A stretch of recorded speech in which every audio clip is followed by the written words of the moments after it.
Hi guys, welcome back to my channel, and just to say this is a pre-recorded video. I just felt as if this week's and last week's I could just shoot in one go, so that's what we're doing today. And as you've seen in the title, I'll be discussing my reviews for Beverly Jenkins' Destiny Trilogy. These are the second through fourth book I've read by her, and I've already bought 3 more by her that are just waiting to be read. But yeah, I will be reading directly from my Goodreads reviews. So if you have any issues with spoilers, definitely click off now. If you wish to discuss it, feel free to leave a comment down below. But yes, the first one I'll be starting with is Destiny's Embrace, and this is a story about Mariah and Logan as pictured on the cover. Now, I did realize how truly gifted Beverly Jenkins is for bringing romance between characters to life. Mariah Cooper is a Philadelphian woman who ventures off to California to leave her home life in hopes of a better future. Of course, she finds that with Logan Yates after she is hired to be his housekeeper on Destino Rancho, which is in California, or Destiny Ranch. And Mariah's relationship with her mother was poor due to her mother's ill feelings toward her birth father. So, all in all, Mariah's father had left her mother on a whim in order to be with his true wife and family, so he said. And because Mariah had a strong resemblance to him, including her golden eyes, her mother was very abusive, both verbally and at times physically, quote unquote. And with the support of her Aunt Libby and a friend, Kaye, or Kay, she set out to California. Upon their first meeting, Logan was taken aback by Mariah, who was more beautiful and strong-willed than he expected. He was known to catch the eyes of women easily, but not Mariah. She surprised him in ways, and I refer to the kick and rock scenes if you end up reading the book. I don't want to spoil it too much, but those are just, those had me laughing. And their relationship, despite only knowing each other for less than a week, yes, it was believable. And their times on the riverbank in Logan's house, the awareness of the ensemble and of their relationship, that wasn't fully realized by them involved. And determined, I finished this captivating story in one day because it was that riveting and heartfelt. So yes, apparently I finished this in 24 hours. Aside from the leading pair, I adored the presence of Alonza, who's Logan's stepmother. Jenkins conveyed a backstory for Alonza that was endearing in such a way that she captured the essence of true loving mothers. And there was a slight alluding scene for her budding romance with Max. All in all, the entire ensemble contributed to the story, and it was worth the read. Logan's half-brothers, Andrew, Antonio, and Noah, were also briefly mentioned, and they will be coming up in the sequels. So, on to the next. Now, Antonio, or Andrew Antonio, is the second eldest of the 3 brothers, and this is his story with Billy. Now, I'm going to also be pulling from my Goodreads review, but this is the story about it wasn't expected. It wasn't a love match at first.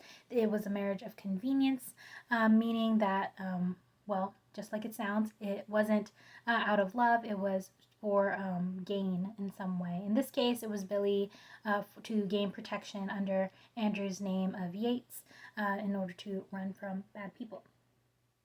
Now, again, I will be reading from my reviews. Also gave this a 5 stars, but I'll continue. So I literally said, whoop whoop.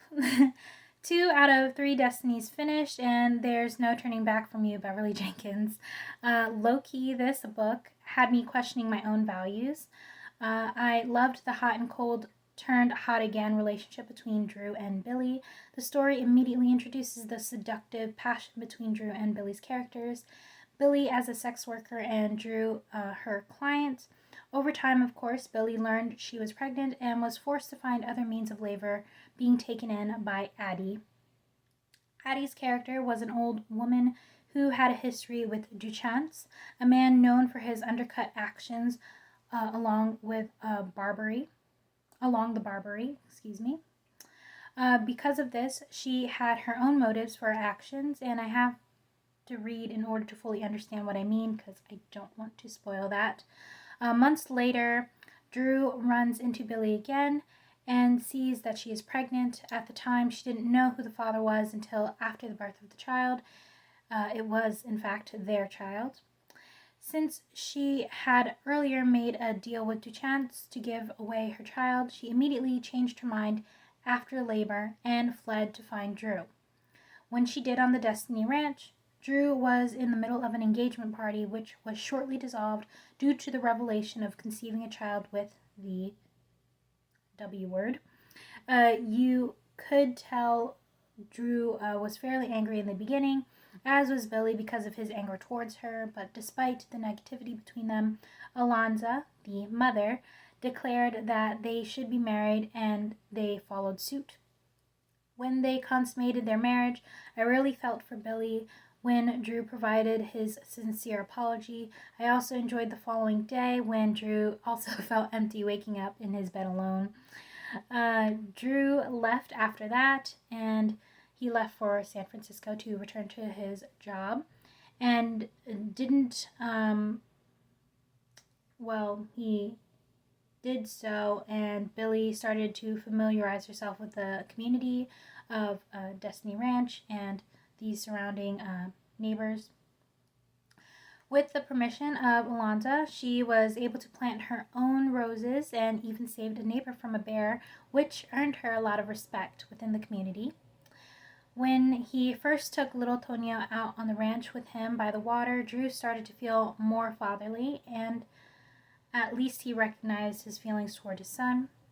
Of course, there was a moment of panic, not knowing where he went, but once he came out of tall grass, Drew made a side comment that they should keep it between them. Of course, the father losing the child only kept it from Mama. Ha. Afterwards, Drew brought Tonio back along with Billy, and they ate together. That same night, they finally reconciled when Billy asked of Drew's honest intentions, and he admitted to wanting her and wanting to make it work. I don't wish to reveal too much, but I'll simply say this. Ruiz revealed, and that was interesting. Addie's submission to the fire, Drew's issues with work regarding the race line, Logan and Mariah's daughter sharing birthday, Billy and Wanda meeting again, Alonza and Billy's conversation about the birds and the bees that resulted from conversation with Max about their upcoming wedding night, Eli and Naomi, the times Drew suited up for Billy, Billy saving herself, the karma of finding Tonio and taking him from the new parents. Billy's character got me thinking about my own moral values. Although she's had a difficult past, her character is a lover, a mother, and a survivor. This book had me questioning my own moral values because, again, considering Billy's lifestyle, I didn't agree with it. But when one is put in that position, can you really judge?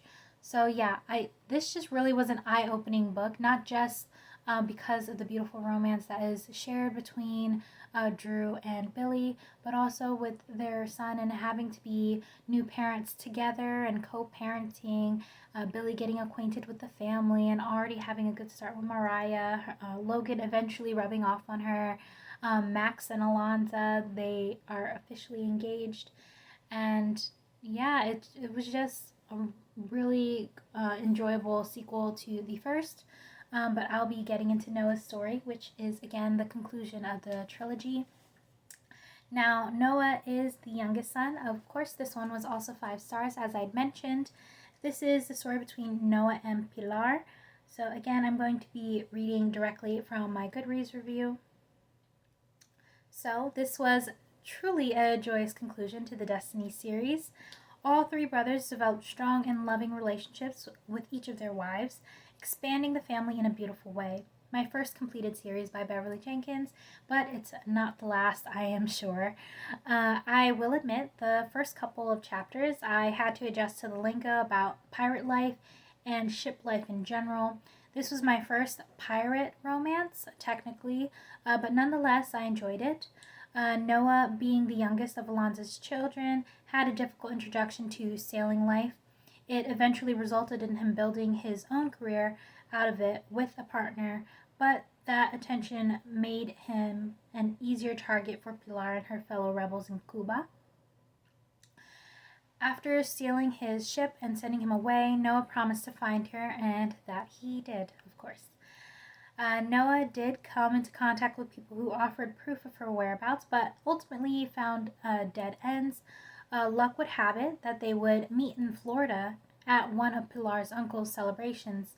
It seemed as if once Noah revealed he knew who she was, he had to have her. Pilar proved to be very equipped in her own right of swordsmanship and determination. Their witty banter during their swords play led to her surrender and his surprising proposal. I will mention that there is quite a bit of Spanish in this one, and I was just.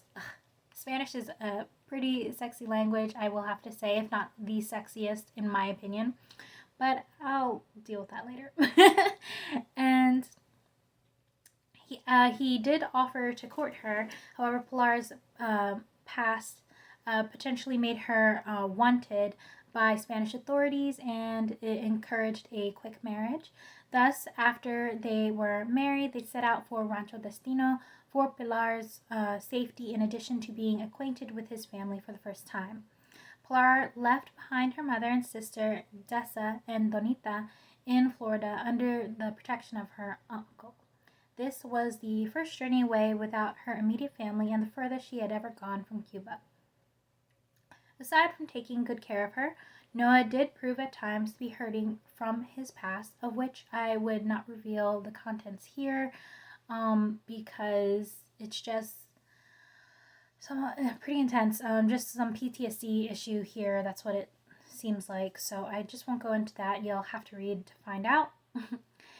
And all in all, it did leave a bit of him broken, but it felt more alive.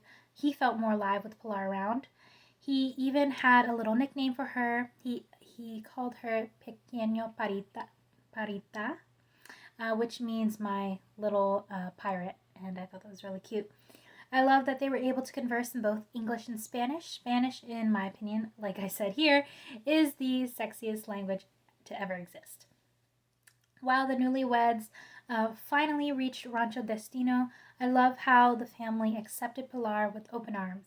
I especially enjoyed the relationship that seemed to bud with the Yates women, all three of them. So Mariah, Billy, and Pilar. That was just so cute.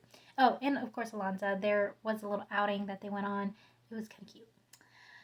Of course, towards the final stretch, Noah's former mistress showed a lot of hate toward Pilar, in addition to the fact that her own father wanted to sell his shipyard to Noah.